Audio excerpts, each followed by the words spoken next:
AATBirds Weekly Report is the Eagle news, notes, and analysis you need.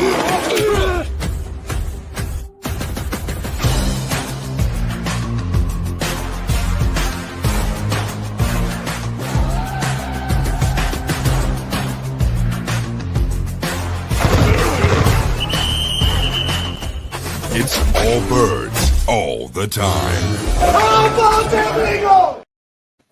And welcome to another edition of the AATBirds Weekly Report. I myself, Johnny Ulecka, is joined as always now by Matt Templin. And of course, Chip is not on tonight. He may join us a little bit later. But we're going to talk a little NFL draft. April is coming up. We're going to go offensively tonight. A couple of different positions to talk about. The defensive side of the ball next week is going to be more juicier, if you want to say that word, when it comes to prospects and the talent. To me, I think the defensive side of the ball has a lot more talent. So the only thing I think it's a bigger need too, not just talent, but I mean, I think it's a bigger need for this team right now, just because of some of the lack of additions and subtractions that we've had on that side of the ball. Yeah, and again, like I was telling you earlier, like when you look at the defensive side of the ball, you can pick out because of the positions and how it's kind of laid out. When you look at offensive line are 5 different positions, but seem to group everything together. And when you're talking offensive linemen, and unfortunately this draft I don't believe is super deep in offensive tackles. The wide receiver position, running back position is pretty good. The tight end position is pretty good. So there are some pretty good candidates for that. But we're going to talk about some draft fits for the Eagles. We're going to, may mention Eagles signing a swing tackle since they lost Fred Johnson to the Jaguars. They added a veteran offensive tackle.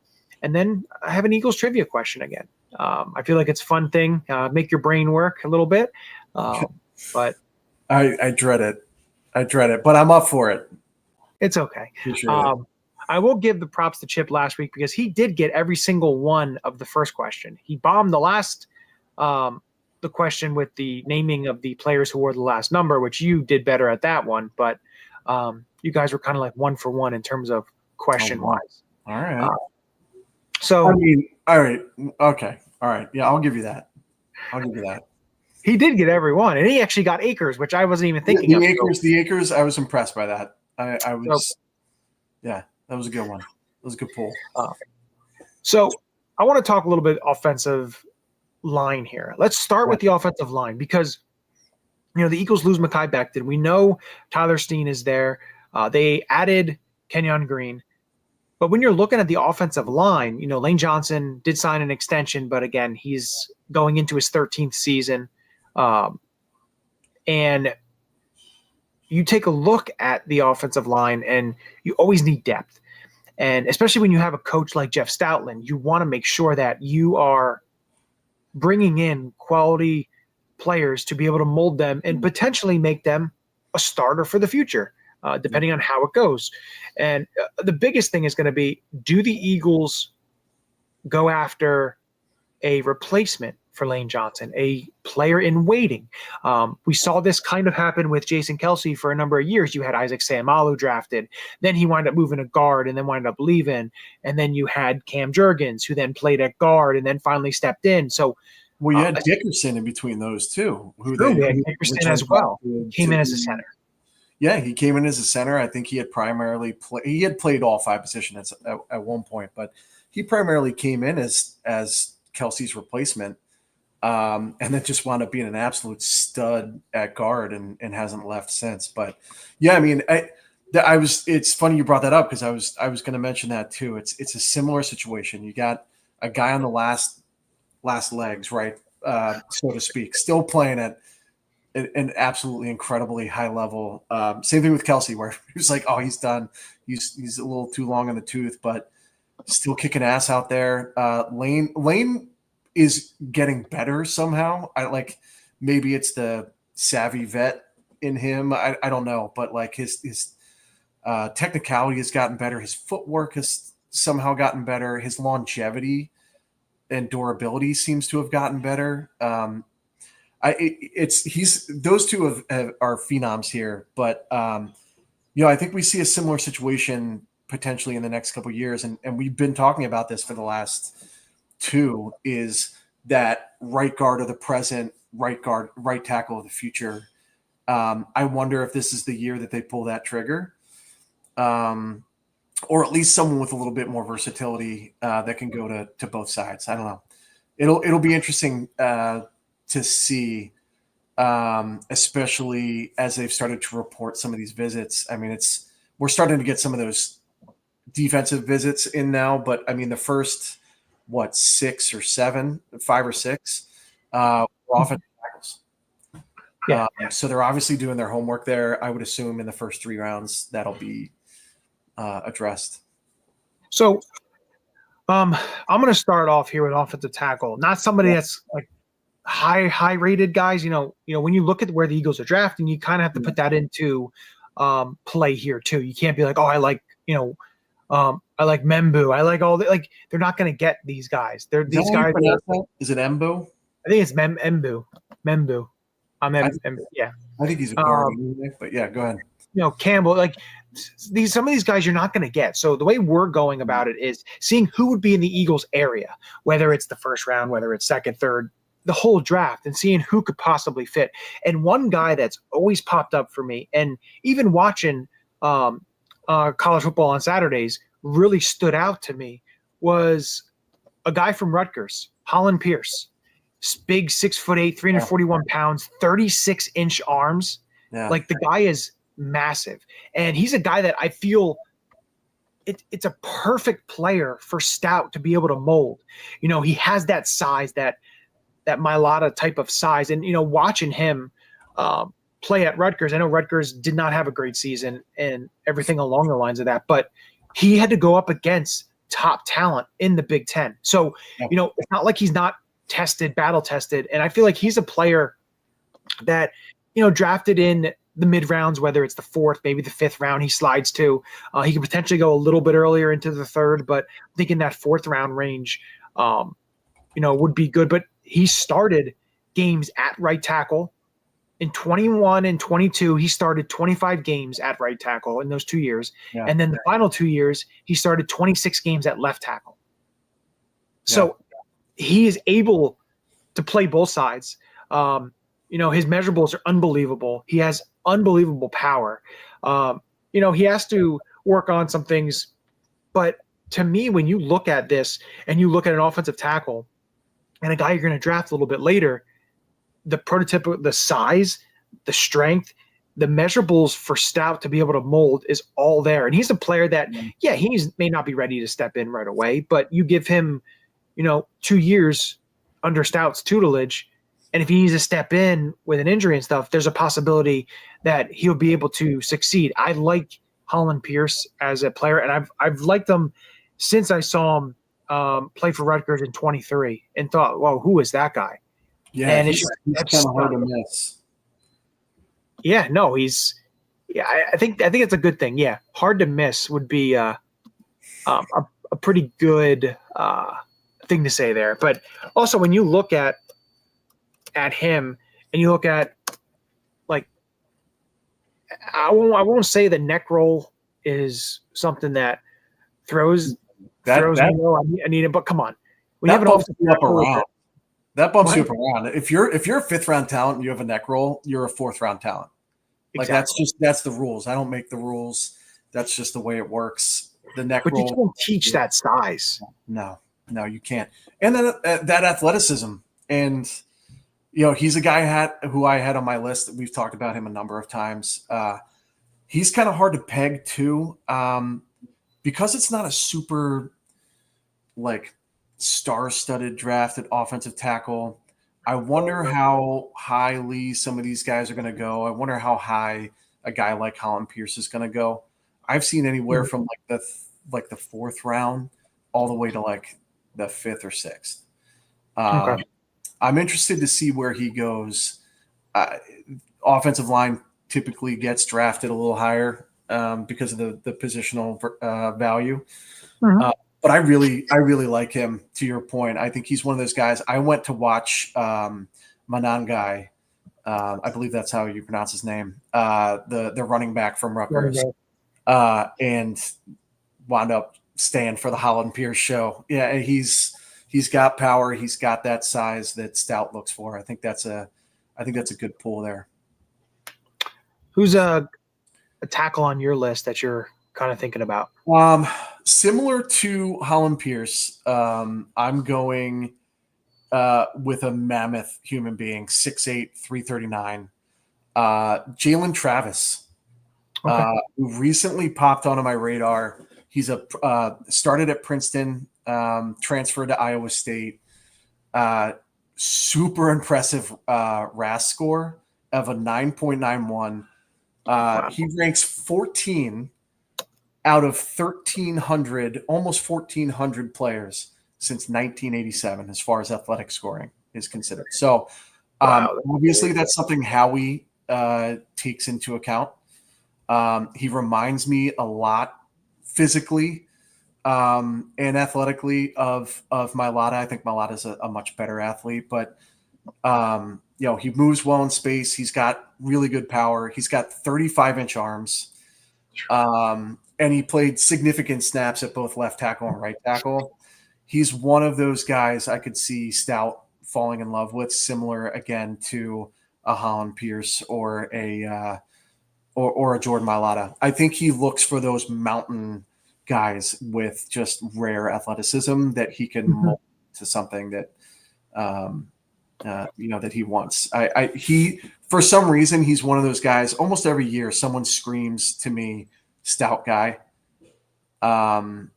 And a couple of years ago, that was Dickerson.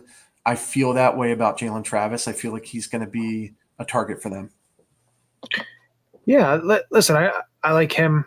I think you're pretty right when you explain exactly. For the Eagle, like they don't need to have somebody to start right away. They can pick a guy that they think, we can mold this guy. We can, we can build him up to what we want him to be, because with them signing Kendall Lamb, which was the offensive tackle they signed, who played with Miami, 32 years old, has experience starting, is that swing tackle, can start for you. And they have Darian Kennard, who played some guard and right tackle in the preseason. So they have some options there that they don't have to worry about this guy needing to jump in right away. Yeah. I was looking at it, and a couple guys, and I understand you don't need to jump right away, but if there's a guy that falls to 32 that I could see the Eagles potentially snagging as a tackle for the future, would be Ariante Ursi from Minnesota. Yeah. And, he played really well. Again, another Big Ten player, 6'6", 331. And I just think he's a guy that you potentially could get at the end of the first round, or if Eagles trade out of the first round into the early part of the second round, potentially he's there. But again, the way the tackle position goes, some tackles tend to be drafted higher than you would think, because especially this year when the depth isn't as deep as it usually is. So he's the type of player that I could see them being like, we're going to draft him, and maybe in a year or two, he can be a starter for us, whether depending if it's right tackle, depending what happens with Lane, or if it's potentially right guard. Maybe Tyler Steen or Kenyon Green. There's lots of stuff that could happen, but to have quality depth on the offensive line is key. Because you don't want to go into a situation where you lose a player or two and all of a sudden your offensive line's in shambles. Right. Well, and Steen offers some of that versatility too. He came in as a left guard, I want to say, initially. Left tackle. He played tackle. He played guard and tackle. I know he played tackle at Vanderbilt when he was at Vanderbilt, and I think he played. I feel like he was a left tackle at Bama. He started at Vanderbilt. Yeah, I think when he ended his career, he was a left tackle at Bama. He might have been right. He was a tackle in his final year. But he offers that versatility. I wonder if they don't cross-train him just because. Let me ask you this. One of my favorite things about this time of year is thinking about the strategy that the team's going to take. right? They're obviously doing their homework on the offensive tackle. They're looking at a lot of guys that are projected to go in the first round. You have Charles Grant, Connor Lee is kind of borderline, Embo is kind of borderline, Anthony Belton is a guy that we've talked about for the last couple of years. We thought he was going to come out at least last year and wound up staying for one more year at NC State. But an interesting, and before I get to the question I asked you, an interesting note from Anthony DeBona, I believe it was. He mentioned that the first person that they bring in for a top 30 visit is generally, or at least in the last couple of years, has been drafted by the Eagles. I believe Cooper Kupp was one of those. Dickerson was one of those. Cooper DeSheen, right? Or Cooper DeSheen. Jesus, okay. Cooper Kupp. Making sure. All those white guys. All those white Coopers. The exciting whites. But that was an interesting note there. And Belton being one of the first visits, if not the first visit, I thought was an interesting stat there. I don't know if there's any truth to that, but still. So that being said, we're bringing in a lot of offensive tackles. You just signed Lane to a 3-year extension. You are like, what's the strategy there? Where are you going? I know that we have a lot of holes on the defense, and we'll get to that tomorrow, but like, are you looking for someone that you can draft in the first round and get an extra 5th year out of him potentially and groom him behind Lane and get 2 years before you have to make a contract decision? Or are you selecting someone late in the later rounds, like a 3rd, 4th round, like a Jalen Travis, a Chase Lunt from UConn? Are you looking for someone like that you can mold, potentially hit a home run, and be okay if they walk? You know what I mean? Like, it's an interesting strategy here, and I'm interested to see where they go and what you think you would do or what they would do. So the other thing that I think about too is, like, they always want to have, and it seems like the last couple of years they've wanted to have the guys who are behind that are ready to step in and not have to overpay in free agency or do something where they had to make a trade and give up more than they really wanted to because they need that. They want to be set up. I mean, look what's happening now with, you got Sidney Brown stepping in, you got Keely Ringo presumably stepping in, you got Tyler Steen stepping in. So, I mean, we're seeing that in real time, to your point. Now, when you look at Steen, this is his third season. Third or fourth? So, third season, I think. 23 he was drafted. I think he was drafted in 23. Same year as Brown. So, he's only got 2 years left, this year and next year. And my thing is, like, if they come to the end of the first round and there's a player, like, I look at, it may not be tackle. It may be a guy that can play guard, but also can play tackle. Marcus Embo is a guy that can play right tackle, can play guard. Gray Zabel from North Dakota State. Donovan Jackson, to me, is just a guard. I know he played tackle at Ohio State in a pinch for them, but I think he's just a guard. I think he's a better guard than he is tackle. I think Grant's a guard too. I mean, he's pretty small. I mean, he's 6'4", 300. I mean, which is 6'4", 300. Like, that's a little guy, but like, I mean, that he'd be by far the smallest guy on our team.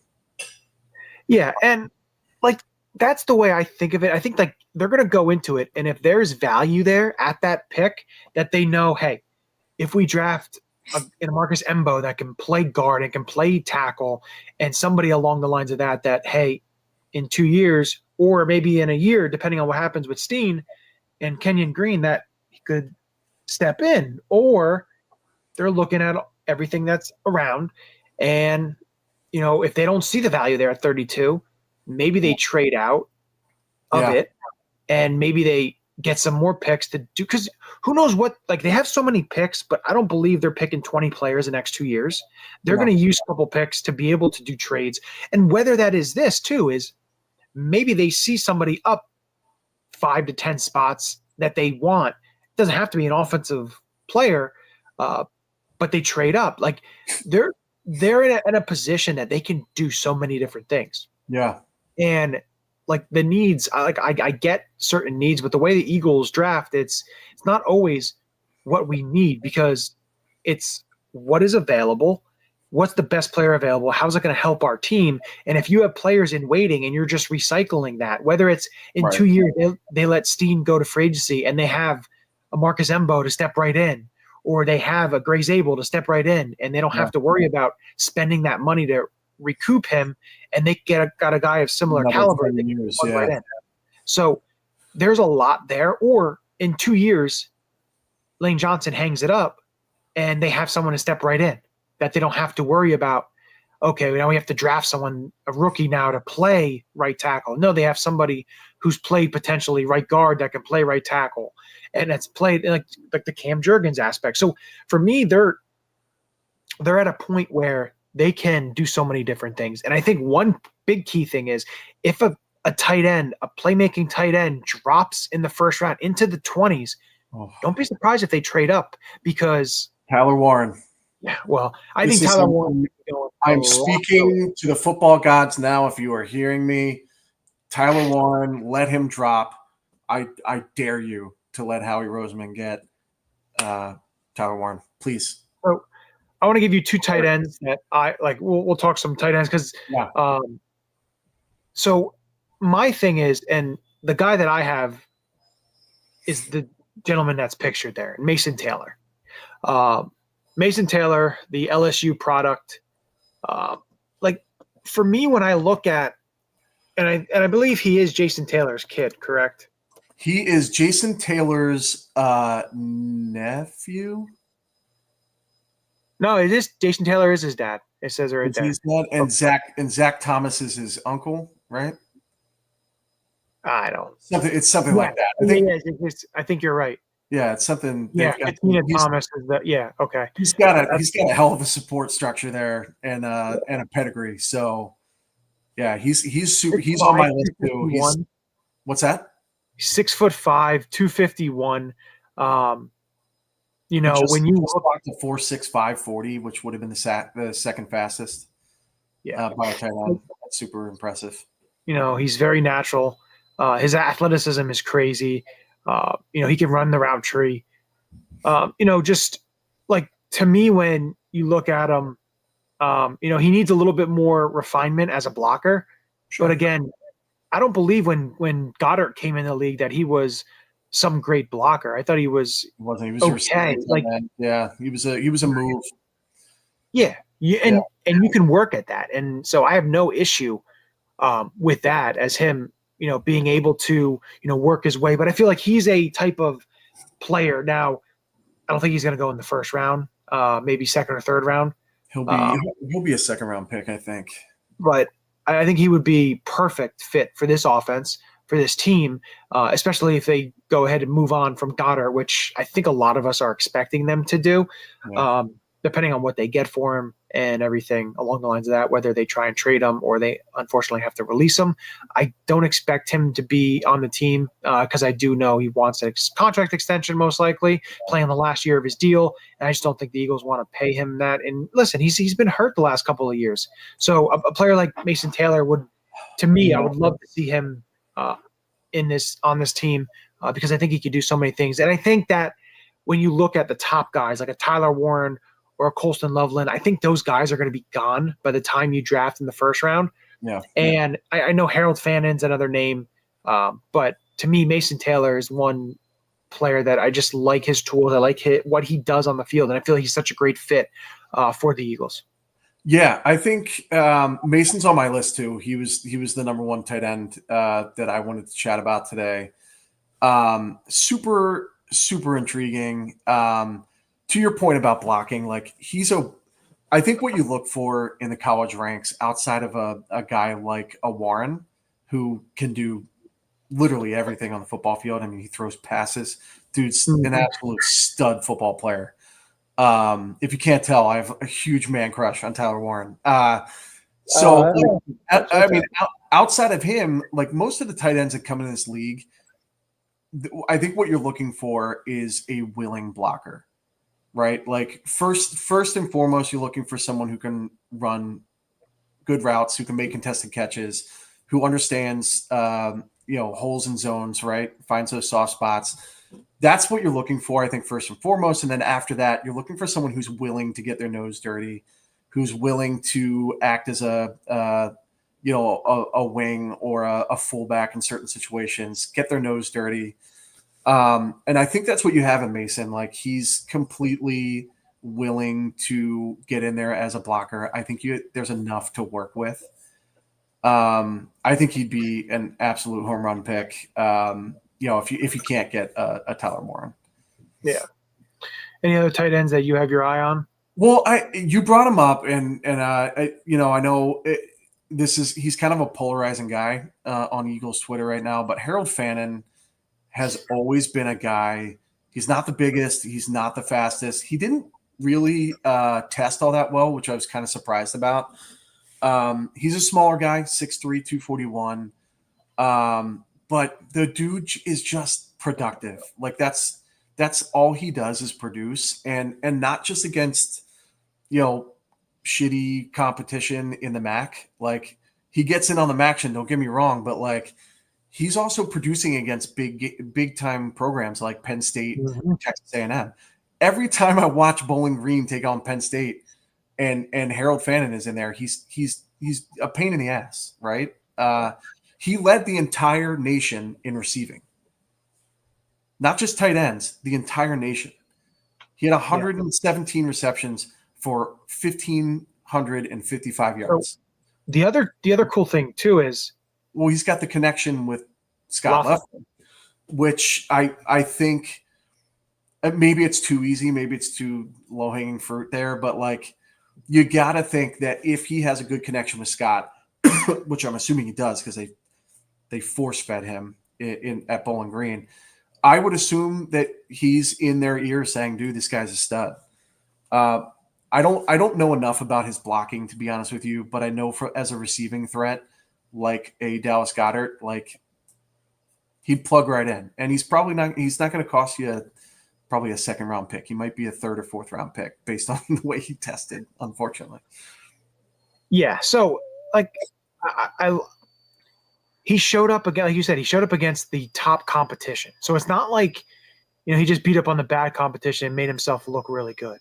Like, and it's not like he had 65 yards and a touchdown. I mean, he's going for like 135, 150 yards against Penn State and Texas A&M. I mean, he's having monster games. Yeah, and I think too, when you look at the tight end position, we talked about it being so deep. Elijah Arroyo, you have Gunnar Helm, you have Terrence Ferguson. Yeah.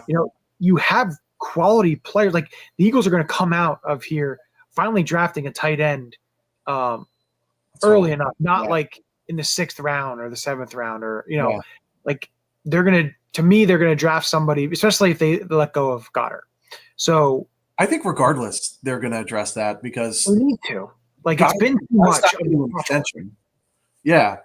I mean, it's like what we talk about with the safety position every year. It's like, we got to draft someone at safety. They continue to fill it in free agency. Like, we bring in Harrison Bryant. We brought in like 6 other tight ends that no one's ever heard of. And like, Howie is one thing I've noticed over the last couple of years is Howie is looking for the diamond in the rough at the tight end position. Look at all these like projects that he brought in. EJ Jenkins, right? He was kind of a fun training camp story. Jackson a couple years ago he was having an awesome offseason, wound up breaking his back at one point and just kind of never came on. Former quarterback. I mean, they've been trying to find that unicorn at tight end outside of Dallas Goedert. I think this is the year that they look top 4 rounds for a tight end. Yeah. And it's kind of a weird class because there's not a bunch of really good tight ends. Well, let me rephrase that. There's not a lot of complete tight ends. You have Tyler Warren and Loveland are probably the most complete, good blockers, can line out wide. They can do a lot of different things for you. But the rest of these guys are kind of a pick your flavor, like Howie says, right? Do you like pepperoni or do you like cheese? You like chocolate or vanilla, right? It's kind of that kind of thing. You have a lot of guys that are really good receivers, like a Ferguson, who does struggle with some drops, but like, he's a really good receiver, not a great blocker. I'm sure he could work at it. And then you have Fannin, who's a really good receiver, not a great blocker. And then you got a guy like Helm, who's a great blocker, can do some things as a receiver, but he's primarily an inline tight end. So it's an interesting class. I'm interested to see how the Eagles think of it. Like, do they want a blocker, or do they just want someone who can be that third option like a Dallas Goedert? Yeah, it's going to be interesting to see how they go ahead and attack this. And I want to bring up the running back position. I know you said you had a receiver too. I want to bring up the running back position quick because like RJ Harvey I really like, but there's a guy that you probably can get in the late rounds or potentially undrafted who I really like. Now I know the running back crop is pretty deep this year, but I like Marcus Yarns from Delaware. I knew he was going to be your guy. Yeah. All right. Listen, he just 5'11", 193. Yeah. He ran 4.45 at the combine. He's got some juice. He can catch the ball. I just he runs with some patience. So it's not like a guy that tries to make something, try to hit the outside and always bounces it outside. Someone has some patience, and I feel like, listen, he may not make the team, but again, like you have Shipley and everything, but as a fourth guy, potential practice squad candidate to develop, I really, because he could be a special team contributor as well. I really like Marcus Yarns. I know the Eagles don't need a draft running back, but if you can get an undrafted guy, he winds up falling as undrafted. You could scoop him up. He's in your backyard. He's from Salisbury, Maryland.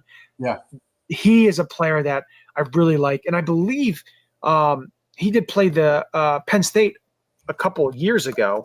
I think because when Delaware played Penn State, I believe Marcus Yarns was on that Delaware football team. But I'm going to look that up. I know Penn State won 63-7 in that game. Marcus Yarns had 6 carries, 86 yards, and a touchdown. Yeah, I do remember that. He had that he had their 66-yard run he had against Penn State in the first quarter. I saw him play. Let me just bring up this. Here we go. He popped to me in 2023. I'm a Duquesne Duke for all you listeners out there. And we went to see them play Delaware at Delaware, and he just kept popping to me. He was one of those guys that looked like he belonged in a tier above where he was playing. I agree. I think he's fun. He kind of reminds me, if we're going to stick with Eagles, he kind of reminds me of what they thought Gainwell was going to be. Mm-hmm. More of that receiving scat back. I think he changed that a little bit, put on some weight when he came to the league, but he kind of reminds me of Gainwell. So ironically, I do have one more player. Now, this is a guy that's most likely going to be undrafted. Can I bring up a running back? Another running back, 5'11", 235, okay. Sony Ento. Okay. He's from Monmouth. He went to Harvard, transferred. He's from same area that I'm from. So he piqued my interest. But I kept track of him. And this year, his best game this year was against Fordham. He had 15 carries, 136 yards, and 5 touchdowns. His season stat. Now, the yardage is not anything great. He was used more like a short yardage guy, but he had 109 attempts for 487 yards. Not very good. 25 rushing touchdowns. That's wild. And one receiving touchdown. So 26 total touchdowns for Monmouth. That's awesome. I like that. I like that pool. I don't know much about him, admittedly. It's the first time I'm hearing his name, but I will check him out. His stats for Monmouth isn't great. He only had 165. He played 2 years at Monmouth. He didn't get much playing time at Harvard. 165 attempts for 898 rushing yards in his career, 39 touchdowns, 40 total touchdowns with receiving. So he's got a pretty good clip at scoring when he touches the ball. Hey, listen. I like it. Gamble on the upside. A backup tush pusher. 35, 5'11", 35. If it doesn't get banned. Wait, how big is he? 5'11", 235? 5'11", 235. And he's a big boy. He's pretty big. If you look him up, he's pretty big. Yeah, a little different than Yarns. Interesting. See, I like those bigger builds in a running back. I'd like to have a bigger guy. I think that's what they were looking for. With our practice squad, right? Mm-hmm. Yeah. Like Lou Nichols and Davis Price. So one guy that I'm really interested in, since we're going with local guys, is Bashal Tootin out of Virginia Tech. Okay. Since we're going RAS scores, man, 9.24 RAS score, ranks 147 out of a little over 1,900 recruits, right? Wow. Prospects. He's 5'9", 206. So he's not a big guy, but he's built well. He's got a nice frame. 4'3", 240, which is super apparent on tape. And the thing that made me fall in love with him as a prospect, he's one of those guys that when I do a mock, he has to be in it if I can get him. And I think he's right. What's that? Come on. Sometimes I start mocks over when the guy that I want. Oh yeah, if I gamble and he goes, I'm out. I'm starting over. Refresh. It never happened. He's my guy. He absolutely crushed it in pass pro at the Pro Bowl or at the Senior Bowl. That's key too. What's that? That's key. You want it, Well, yeah. I think that's one thing that the Eagles are looking for. I think that's why Gainwell was on the field as much as he was over the last 3 years, because he was such a good blocker.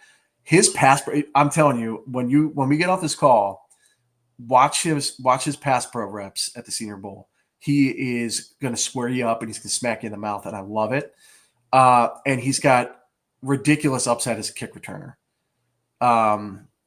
So he's a guy that I'd like to watch. I think he's the type of guy that the Eagles would covet and target because of his special teams presence. If Shipley's going to step into that RB2, RB3 role, you're going to want someone to share that kick return duty. And that pass pro is key to staying on the field in the pros. So he's my guy at running back. Another guy I really like is Kyle Manangai, I believe is how you pronounce it. Yeah. I believe his brother was actually an Eagle at training camp early mid 2000s. I think you're right. No wonder that name was familiar. I've always thought, man, that name is really familiar. And I think you are right. Yeah, I believe his brother played. I don't think he ever made the 53. Kevin Manangai out of Villanova. There you go. So he's got pedigree. He's got pedigree with the Eagles. He was with us in 2015. He's an interesting guy. He kind of reminds me, and maybe it's the Rutgers decal on the side of his helmet, but he kind of reminds me of Pacheco and the way he runs. Okay. They seem to like that angry run through your face mentality at Rutgers, which I appreciate. I really like him as a prospect. I think he'd be one of those fan favorites here if we can't get Tootin, he's my guy. Sweet name too, but Tootin's my guy.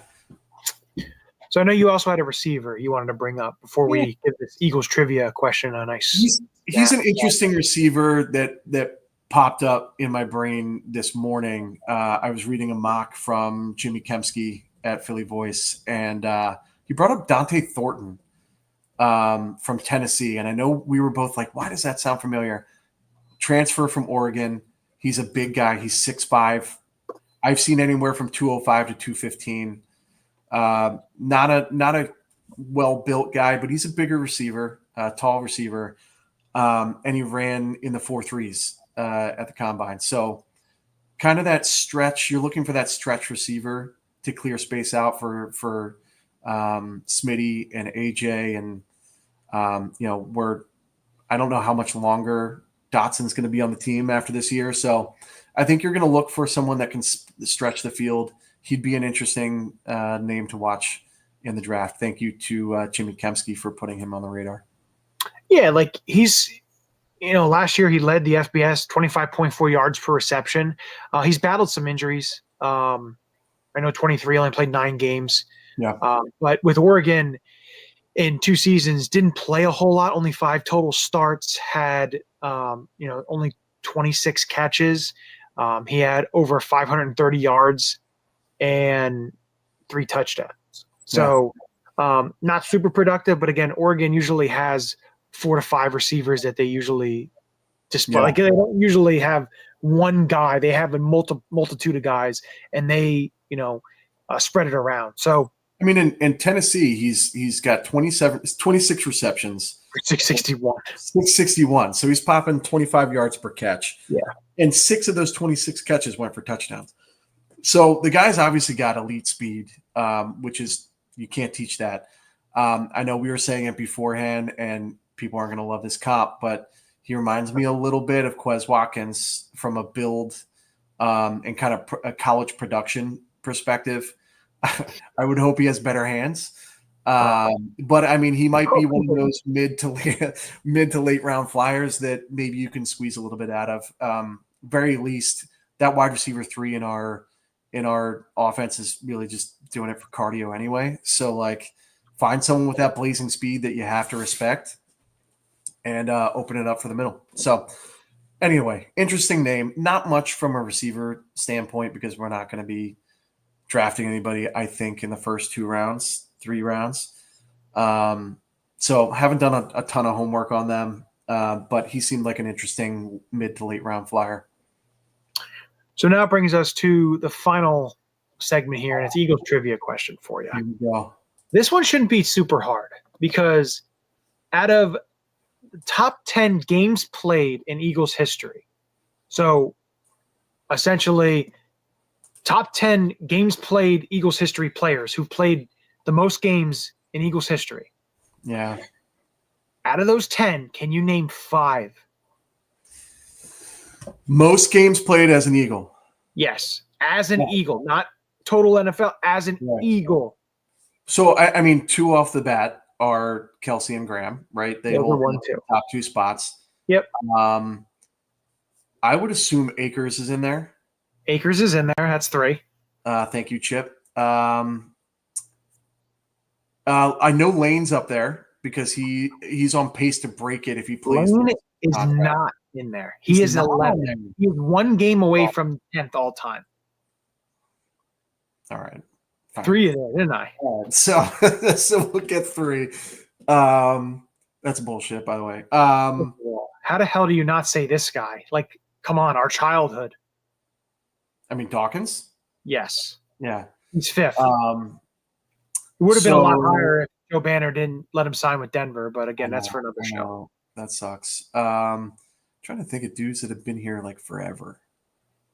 And Dawkins is actually pretty impressive because I feel like he could have been here longer, obviously. So that's actually impressive that he's up. He played, 3 more seasons after the Eagles? Yeah. And like made a Pro Bowl for 1 or 2 of those.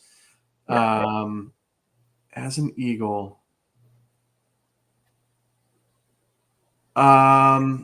I don't know why, but I want to put some of those early 2000s guys in there. Is McNabb one of them? Nope.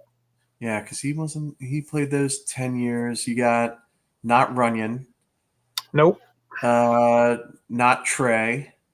Trey is in there. He's 9. Done. 5. So the other guy's in there. So it's 4 more, right? You want to try for the rest of the guys? I'll give a shot for some of them. Trey the Thomas. only one I think you wouldn't get is just because, but the rest of them, you really think about the history of the Eagles, you should get the rest of them. I would assume Bednarik's in there. Yes, Bednarik is in there. He's 8th. Yeah. All right, so that's 7. So there's 3 more. Oh, yes. Well, there's 4 more, but the one guy I don't think you're going to get. No, are we going all the way back? So we're going all the way back to like the 60s. It's all the way back. It's Eagles you got history. like Tommy McDonald? No. Remember, these guys didn't play. Like, they may have played 8, 9, 10 years, but remember, it's only 10 and 12 game seasons. And it's not going to be like Van Brocklin or no. Later than that? Yes. Well, no, well, it's later. Like you're not no guys all the way. So if you already got Bednarik, so the guy that Carmichael? left, that's the oldest guy, was probably in who'd you say? Carmichael? Yeah, Carmichael is 6th. Boom. All right. So you're at number 4 you didn't get yet, number 7 you didn't get yet, and number 10 you didn't get yet. So there's 3 left. All right, hit me with it because my computer's about to die. Fletcher Cox, Oh, Brent Selleck, and Wow. Randy Logan is number 10. yeah, I wouldn't have gotten that. Selleck is surprising to me. I mean, it's not when you really think about it, but like, I mean, he was an Iron Man. He was a stud. Interesting. All right, I'll take that. No, it was a fun show. Enjoyable here. Next week, next week we got defense. So defense, we got a lot to talk about there. So it's going to be fun. There'll be another Eagles trivia question. I got to hit you with another one. It's goody. Appreciate keep that. your mind going. You know what? I'm going to come up with one for you. That's go what ahead. You do that. I'm going to do that. I'm totally fine with that. All right. But with that, as we always do it, we always end it with a Go Birds!